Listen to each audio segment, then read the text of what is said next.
유시민 인사라는 얘기가. 응? 유시민 인사. 아. 요거는 이제 국민의당이 말장난을 한 건데. 네. 우리가 기본적으로 이명박근혜 때 그 정권의 인사가 마음에 안 들면 이제 네이밍 하기가 있었잖아요. 당시에 네. 뭐 S라인이네 고소영이네 뭐 여러 가지 네. 얘기가 나왔습니다만. 네. 국민의당은 유시민으로 붙이고 싶은가 봐요. 유명대학교. 시민단체 출신. 민주당 보훈 인사. 어머, 너무 좋은 거네요, 다. 그래. 역시 유시민이 이름도 좋으니까 유시민 인사도 내용이 다 좋네. 뭐 유명대학 나온 게 뭐 그게 나쁩니까? 게다가 시민단체 출신, 아싸. 저도 시민단체 출신이고요. 그다음에 민주당 보훈 인사 당연히 해야죠. 참, 네. 그래서 유시민 인사는 요약하자면 잘한 것으로. 그거는 이제 반대를 위한 반대. 그렇죠. 잘했는지 못했는지 낙인 찍어보려고 했는데 실패. 실패죠. 왜냐하면 유시민 인상이 요새 너무 좋아졌기 때문에요. 그분은 지금 뭐 거의 예능 프로에 나가는 전 정치인이자 작가. 저는 예능인 되셨어요. 예능인. 저는 조심스럽게 예측해 봅니다. 2, 3년이 지나면 국민이 유시민을 불러낼 것이다. 나온다. 문재인 정부 중간쯤에 나온다가 아니라 불려서 나오게 어쨌든 된다. 결과적으로 나온다. 네. 그런 욕망이 있는 분인가요? 아니요. 근데 왜? 그냥 제 감이요. 그러면 이제 지금은 저렇게 야인처럼 하지만 결국에는 불려 나올 것이다. 네. 그럼 무슨 말인지 알겠어요. 그런 상황이 올 거다. 유심히 네. 필요한 상황이 올 거다. 네. 아하. 그게 무슨 카드든. 하긴 뭐 저도 최민희 의원님한테 말씀드리고 싶은 게 그런 거잖아요. 네. 5년 길어요. 지금 출발하시는 분들 5년 동안 꽉 채울 분들 저는 단 한 명도 없다고 봐요. 당연하죠. 그러면 현재 지금 어찌됐건 조각이 사실상 마무리돼가고 있잖아요. 네. 전체적인 총평만 한번 해주세요. 어떻습니까? 저는요, 유시민 인사로 아주 잘된 유시민이다, 이렇게 보고요. 그 다음에 제가 꼭 드리고 싶은 말씀은, 친문 패권이라는 단어에 지금 현재 지구상에서 가장 경기 내는 분이 누굴까? 그건 문재인 대통령이실 거라고 보고요. 그 다음에 호남 홀대론이라는 단어에 경기 일으키실 분이 누굴까? 억울해하며. 그것도 문재인 대통령이실 거예요. 그래서 이번 인사는요, 저는 네거티브식으로 말하면 두 가지를 불식시켰다. 그래서 그건 첫째, 친문 패권이라는 단어가 대한민국에서 사라졌다. 그 다음에 두 번째는 문재인의 호남 홀대론이라는 단어가 대한민국에서 사라졌다. 네. 이런 인사로서 정말 그 문재인 대통령 개인의 오랜 억울함도 푼 인사고, 그래서 그 점에서 아주 잘 됐다고 생각합니다. 사실요, 문재인 대통령을 자꾸만 대통령으로만 보시는데 정말 여린 감성을 지닌, 남에게 나쁜 말 한번 못 해본 의리인이. 예, 그런 사람입니다. 그러니까 그 억울함과 한을 스스로 풀어냈다. 중요한 건 스스로. 그래서 높이 평가합니다. 그럼에도 불구하고 야당들의 일기내각 조각에 대해서 평들이 엄청 짜요. 자기들 말에 논리적 모순이 되게 많은데, 자유한국당은 스스로 세운 인사 5대 원칙도 지키지 못한 부실 검증 코드 인사로 인사 참사를 야기했다. 문 대통령이 인사 참사에 대한 사과의 말 한마디 없이 또다시 캠프 보훈 인사를 단행한 오만과 독선으로 비춰질 수 있다는 점에서 유감을 표하지 않을 수 없다. 문장이 말이 되니 이게 지금? 문장도 안 되고요. 그리고 그 단어도 전부 저희 야당 때 저희한테 배운 거거든요. 예. 그 단어 참사라든지 예. 등등. 그런데 그게 이제 우리는 워낙 그런 말을 뜻을 정확히 알고 써서 우리가 하면 짝짝 붙었는데 앞뒤가 안 맞잖아요. 그리고 김유정 이분이 지금 유시민 만들어낸 사람이에요. 근데 그거 보세요. 유시민 인사 아우 아름다워요. 이분이 넥스맨이었단 말이에요. 국회 인사청문회는 참고용일 뿐이고 부실 후보자들의 임명을 강행하는 문재인 정권의 인사에 실망한 지 오래. 오늘 지명을 통해 끝까지 원칙은 무너지고 유시민 인사의 전형을 보여줬다. 근데 국회 인사청문회가 참고용일 뿐인 건 맞잖아요. 그리고요, 이거 법상으로 참고용이에요. 네. 그러면 국회에 내각 인사권을 두죠. 우리가 지금 대통령 중심제입니다. 그걸 잊어서는 안 되고요. 그러니까 국회 인사청문회 결과를 존중하겠다는 말하고요. 대통령께서 그랬거든요. 후보 시절에 국회 인사청문회를 존중하겠다고. 그 말과 국회 인사청문회가 참고용이라는 말이 대립되는 말이 아니에요. 참고하면 그게 존중하는 겁니다. 네. 그리고 이제 가장 좀 빈정상하는 게 저쪽에서 이번에 또 뭐 코드 인사라고 뭐 하나 만들어내더라고요. 근데 코드 인사가 나빠요?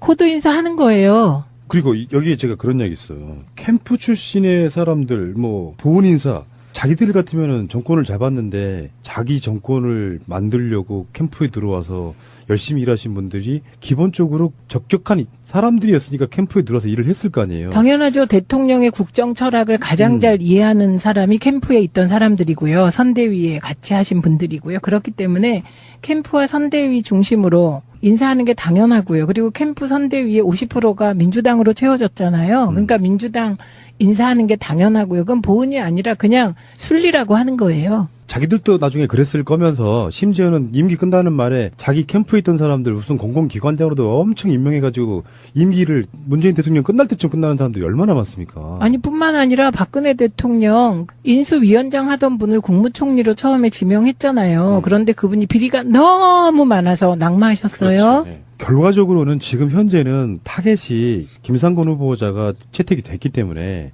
송영무 후보자와 조대희 후보자가 이제는 마지막 키일 것 같은데 문재인 대통령은 임명을 강행할까요? 아니면 한 명, 두 명이라도 낙마가 가능할까요? 그건 여당의 태도에 따라 다르다고 생각하는데요. 제가 송영무 내정자는 그 쭉 청문회를 봤어요. 그리고 그분이 얘기한 서민들이 모르는 세계가 있다. 그 말도 동의하게 됐어요. 왜냐하면 그분이 한 달에 한 3천만 원 정도 자문료를 받았다는 거 아닙니까? 제가 그 이전에 다른 사람들이 어땠나 보니까 자문료의 내용이 3천만 원 수준이 아니에요. 달에 1억. 그래서 이분은 상대적으로 그 서민들이 모르는 세계에서는 그나마 좀 그래도 좀 예의가 있는 분이었다. 그리고 그 서민들이 모르는 세계가 정말 있다. 예, 그런 생각을 하게 됐고요. 그래서 상대적으로 괜찮은 분이다. 그 세계 속에서 사람을 뽑아야 한다면. 갑자기 네. 국방부 장관을요. 푸나님을 할 수는 없는 거잖아요. 제가 할 수 있는데. 어머 죄송해요. 대장 위에 있다는 병장 출신 아니겠습니까? 아 대위 출신? 이 실장도 할 수 있는 거? 아니 병장이 최고예요. 아. 대위는 한참 밑에 있는 대장 밑에 있고요. 대장 위에 병장이 있다니까요. 그리고 사실 문민 통제하는 게 맞아요. 그 맞는데 그 문민 통제로 넘어오는 과정에서 서민들이 모르는 세계를 이해해야 거기를 개혁할 수 있다. 이 논리의 일부를 저는 이해하게 됐습니다, 이번에. 오케이, 당연하죠, 당연하죠. 네. 그러니까 저는 의원님께 궁금한 게 네. 예를 들어서 지금 추경도 남아 있고 네. 문재인 대통령이 국민 지지율만 갖고 조대엽 네. 송영무를 임명 강행을 할 때 나오는 파장이 있을 네. 수 있잖아요. 그래서 못 이긴 척하고 한 명 정도는 본인이 직접 이렇게 임명 처리하는 게 아니라 후보자를 통해서 사퇴하게 하는 방식으로 갈 가능성이 있겠냐 없겠냐만 여쭤보는 겁니다. 아, 저는 추경을 딜하기 위해서 대통령께서 지명한 사람을 그런 그 우회적인 방식으로 그만두게 하는 일은 대통령은 안 하실 거라고 봅니다. 그런 스타일이 전혀 아니다. 예, 그런 스타일 아니시고요. 다만 청문회 과정에서 후보자가 못 버틴다. 그건 대통령께서 책임지실 일이 아니죠.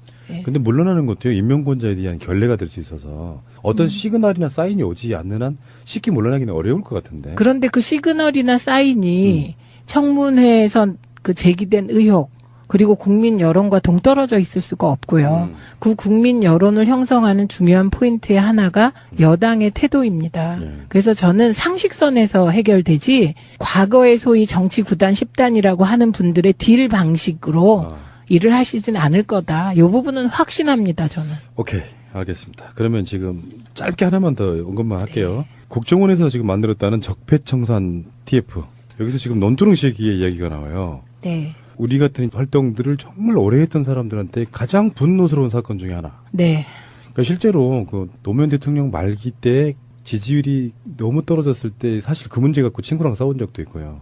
네. 니들이 잘못 알고 있다. 그러니까 조중동의 프레임을 아는 사람은 노무현 대통령이 정치를 잘못했다는 것을 믿지 않았어요. 네. 그 과정 속에 계속 같은 흐름으로 가면서 결국에는 노무현 대통령이 봉화 내려가시고 박연차 씨라든지 이런 문제가 터지면서 사실은 그게 뇌물이 아니라 포괄적 뇌물죄로 엮으려고 했지만 네. 사실은 오랜 친구가 정치 열심히 하라는 후원금이었잖아요. 근데 물론 그게 법적인 구분은 상당히 어려운 얘기지만 그중에 결정적으로 이미지 타격을 줬던 게 바로 논두렁에 시계를 버렸다. 요거였잖아요. 권양숙 여사님께서. 네. 나중에 이제 그게 가짜였음을 밝히긴 했지만 네. 거기에 국정원이 개입했다. 지금 이거를 다시 조사를 하겠다는 거 아니에요? 국정원이. 예, 조사해야 되고요. 네. 국정원 적폐에 대해서 조사할 게 한두 개가 아닌데 저는 이 노무현 전 대통령의 가짜 명품 시계 이 뉴스야말로 국정원의 모든 걸 다 보여주는 거라고 생각합니다. 우선 첫째는 국내 정치 개입 못하게 돼 있는데 국내 정치 개입한 거잖아요. 이 언론 조작 상상할 수 없는 건데 우리는 언론 조작에 관여했다는 거잖아요.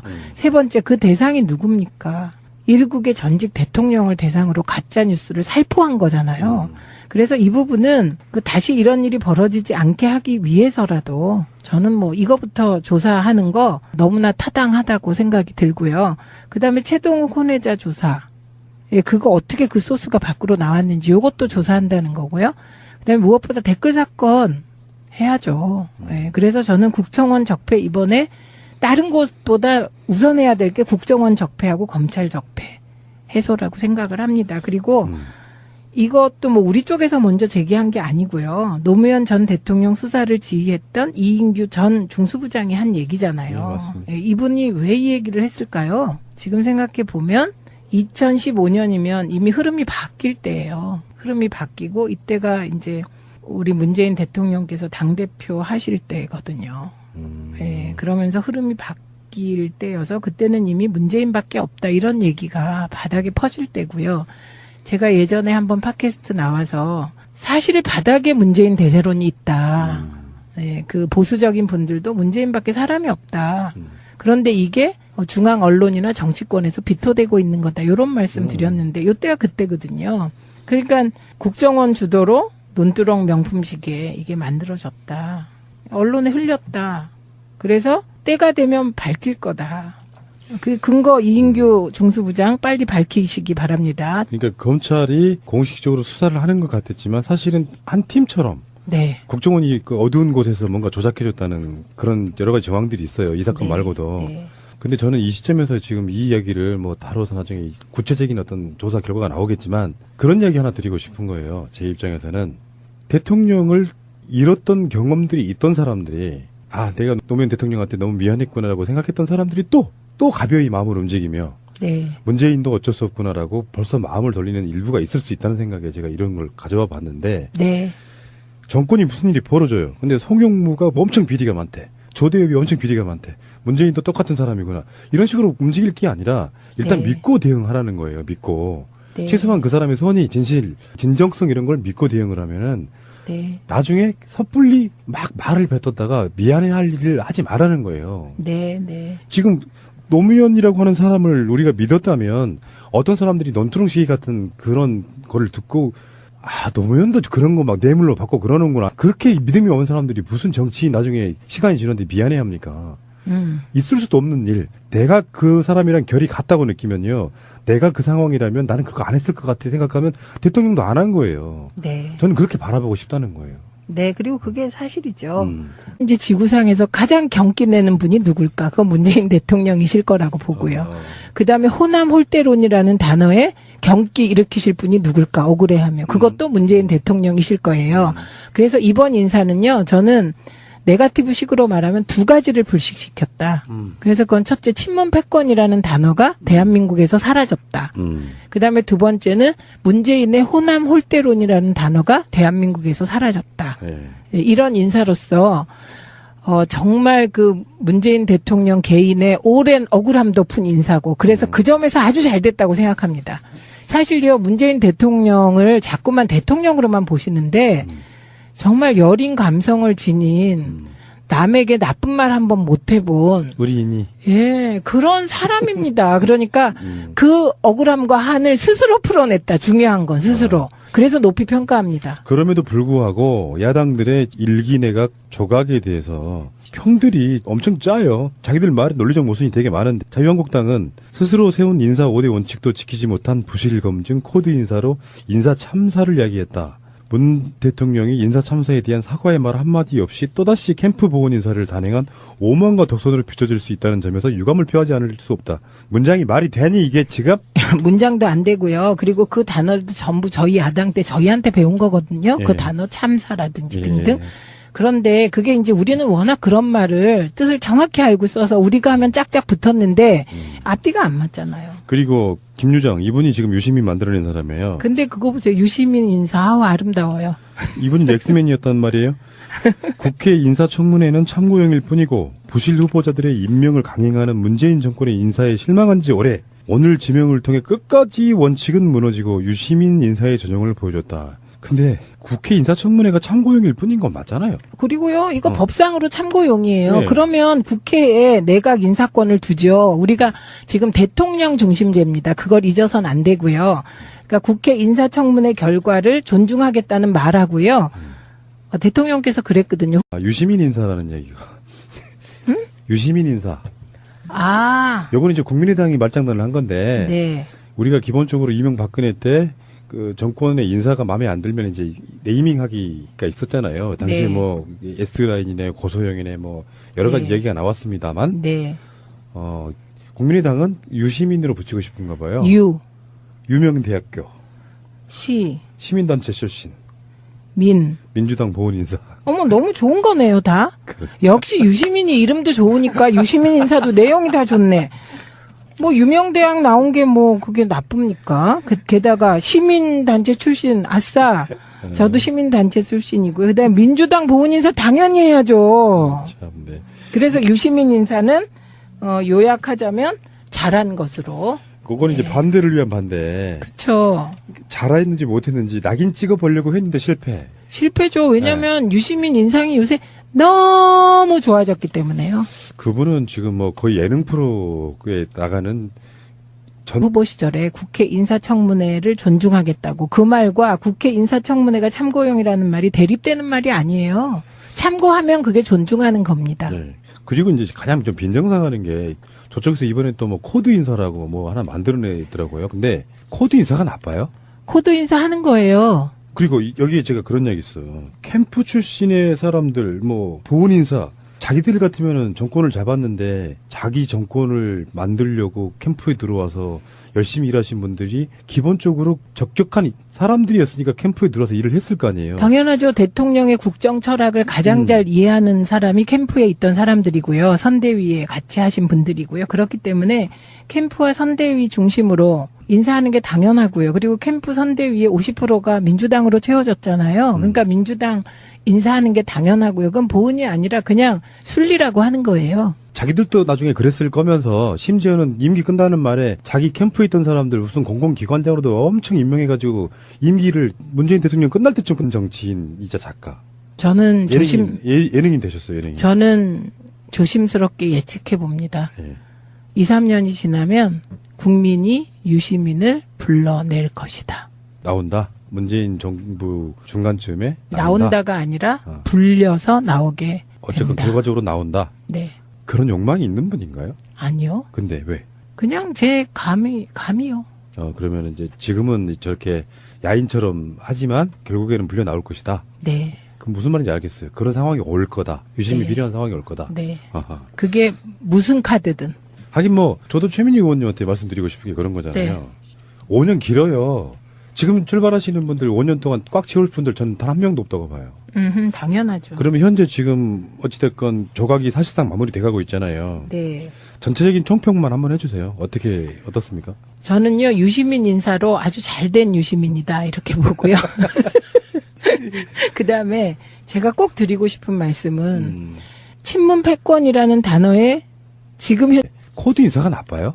코드 인사 하는 거예요. 그리고 여기에 제가 그런 얘기 있어요. 캠프 출신의 사람들, 뭐, 보훈 인사, 자기들 같으면은 정권을 잡았는데 자기 정권을 만들려고 캠프에 들어와서 열심히 일하신 분들이 기본적으로 적격한 사람들이었으니까 캠프에 들어와서 일을 했을 거 아니에요. 당연하죠. 대통령의 국정 철학을 가장 잘 이해하는 사람이 캠프에 있던 사람들이고요. 선대위에 같이 하신 분들이고요. 그렇기 때문에 캠프와 선대위 중심으로 인사하는 게 당연하고요. 그리고 캠프 선대위의 50%가 민주당으로 채워졌잖아요. 그러니까 민주당 인사하는 게 당연하고요. 그건 보은이 아니라 그냥 순리라고 하는 거예요. 자기들도 나중에 그랬을 거면서 심지어는 임기 끝나는 말에 자기 캠프에 있던 사람들 무슨 공공기관장으로도 엄청 임명해가지고 임기를 문재인 대통령 끝날 때쯤 끝나는 사람들이 얼마나 많습니까? 아니 뿐만 아니라 박근혜 대통령 인수위원장 하던 분을 국무총리로 처음에 지명했잖아요. 그런데 그분이 비리가 너무 많아서 낙마하셨어요. 그렇죠. 네. 결과적으로는 지금 현재는 타겟이 김상곤 후보자가 채택이 됐기 때문에 송영무 후보자와 조대우 후보자가 이제는 마지막 키일 것 같은데 문을 수 없다. 문장이 말이 되니 이게 지금 문장도 안 되고요. 그리고 그 단어도 전부 저희 야당 때 저희한테 배운 거거든요. 예. 그 단어 참사라든지 예. 등등. 그런데 그게 이제 우리는 워낙 그런 말을 뜻을 정확히 알고 써서 우리가 하면 짝짝 붙었는데 앞뒤가 안 맞잖아요. 그리고 김유정 이분이 지금 유시민 만들어낸 사람이에요. 근데 그거 보세요. 유시민 인사 아우 아름다워요. 이분이 엑스맨이었단 말이에요. 국회 인사청문회는 참고용일 뿐이고 부실 후보자들의 임명을 강행하는 문재인 정권의 인사에 실망한 지 오래. 오늘 지명을 통해 끝까지 원칙은 무너지고 유시민 인사의 전형을 보여줬다. 근데 국회 인사청문회가 참고용일 뿐인 건 맞잖아요. 그리고요, 이거 법상으로 참고용이에요. 네. 그러면 국회에 내각 인사권을 두죠. 우리가 지금 대통령 중심제입니다. 그걸 잊어선 안 되고요. 그러니까 국회 인사청문회 결과를 존중하겠다는 말하고요. 대통령께서 그랬거든요. 후보 시절에 국회 인사청문회를 존중하겠다고. 그 말과 국회 인사청문회가 참고용이라는 말이 대립되는 말이 아니에요. 참고하면 그게 존중하는 겁니다. 네. 그리고 이제 가장 좀 빈정상하는 게 저쪽에서 이번에 또 뭐 코드 인사라고 뭐 하나 만들어내더라고요. 근데 유시민 인사라는 얘기가 유시민 인사. 아, 요거는 이제 국민의당이 말장난을 한 건데 네. 우리가 기본적으로 이명박근혜 때 그 정권의 인사가 마음에 안 들면 이제 네이밍하기가 있었잖아요. 당시에 네. 뭐 S라인이네 고소영이네 뭐 여러 가지 네. 얘기가 나왔습니다만 네. 국민의당은 유시민으로 붙이고 싶은가 봐요. 유명대학교 시민단체 출신 민주당 보훈 인사. 어머, 너무 좋은 거네요, 다. 역시 유시민이 이름도 좋으니까 유시민 인사도 내용이 다 좋네. 뭐, 유명대학 나온 게 뭐, 그게 나쁩니까? 게다가 시민단체 출신, 아싸. 저도 시민단체 출신이고요. 그 다음에 민주당 보훈 인사 당연히 해야죠. 참, 네. 그래서 유시민 인사는, 요약하자면, 잘한 것으로. 그건 이제 반대를 위한 반대. 그쵸. 잘했는지 못했는지 낙인 찍어보려고 했는데 실패. 실패죠. 왜냐면 유시민 인상이 요새 너무 좋아졌기 때문에요. 그분은 지금 뭐 거의 예능 프로에 나가는 전 정치인이자 작가. 저는 조심, 예능인 되셨어요, 예능인. 인기 일으키실 분이 누굴까 억울해하며. 그것도 문재인 대통령이실 거예요. 그래서 이번 인사는요, 저는 네거티브 식으로 말하면 두 가지를 불식시켰다. 그래서 그건 첫째, 친문 패권이라는 단어가 대한민국에서 사라졌다. 그 다음에 두 번째는 문재인의 호남 홀대론이라는 단어가 대한민국에서 사라졌다. 예. 이런 인사로서 정말 그 문재인 대통령 개인의 오랜 억울함도 푼 인사고 그래서 그 점에서 아주 잘 됐다고 생각합니다. 사실요, 문재인 대통령을 자꾸만 대통령으로만 보시는데 정말 여린 감성을 지닌 남에게 나쁜 말 한 번 못 해본 우리인이. 예, 그런 사람입니다. 그러니까 그 억울함과 한을 스스로 풀어냈다. 중요한 건 스스로. 그래서 높이 평가합니다. 그럼에도 불구하고 야당들의 일기 내각 조각에 대해서 평들이 엄청 짜요. 자기들 말에 논리적 모순이 되게 많은데 자유한국당은 스스로 세운 인사 5대 원칙도 지키지 못한 부실 검증 코드 인사로 인사 참사를 이야기했다. 문 대통령이 인사 참사에 대한 사과의 말 한마디 없이 또다시 캠프 보훈 인사를 단행한 오만과 독선으로 비춰질 수 있다는 점에서 유감을 표하지 않습니다. 저는 조심스럽게 예측해 봅니다. 예. 2, 3년이 지나면 국민이 유시민을 불러낼 것이다. 나온다. 문재인 정부 중간쯤에 나온다가 아니라 불려서 나오게 어쨌건 된다. 결과적으로 나온다. 네. 그런 욕망이 있는 분인가요? 아니요. 근데 왜? 그냥 제 감이요. 그러면 이제 지금은 저렇게 야인처럼 하지만 결국에는 불려 나올 것이다. 네. 그 무슨 말인지 알겠어요. 그런 상황이 올 거다. 유심히 네. 필요한 상황이 올 거다. 네. 아하. 그게 무슨 카드든. 하긴 뭐 저도 최민희 의원님한테 말씀드리고 싶은 게 그런 거잖아요. 네. 5년 길어요. 지금 출발하시는 분들 5년 동안 꽉 채울 분들 저는 단 한 명도 없다고 봐요. 당연하죠. 그러면 현재 지금 어찌됐건 조각이 사실상 마무리돼가고 있잖아요. 네. 전체적인 총평만 한번 해주세요. 어떻습니까? 저는요, 유시민 인사로 아주 잘된 유시민이다, 이렇게 보고요.